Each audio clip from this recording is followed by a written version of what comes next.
do seu sexto gol, informou Despachante CPA. Um abraço, mais um abraço do amigo Alessandro, feliz da vida. Vem de novo na cobrança. Partiu o Hudson, bateu firme, bateu forte, a bola sobrou. Chegou ali, Juju, testou legal. Sobrou novamente, olha o gol!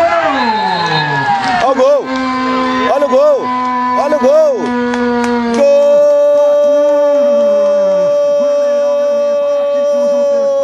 Pacuzinho passa à frente novamente aqui do Garra. O Garra que abriu o placar de 4-1, levou a virada 5-4, agora está 6-5 para a equipe do Garra.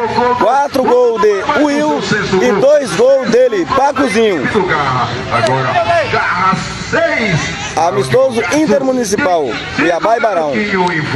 Cuiabá, equipe do Garra, 29 anos de atividade.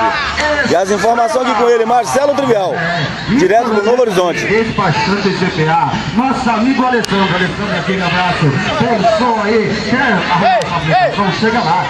Aquela despachante CPA do nosso amigo Alessandro.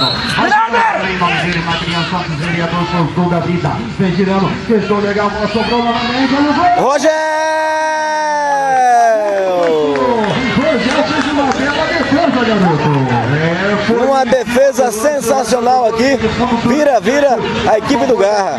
Novamente, 6-5. Jogo amistoso aqui no Novo Horizonte.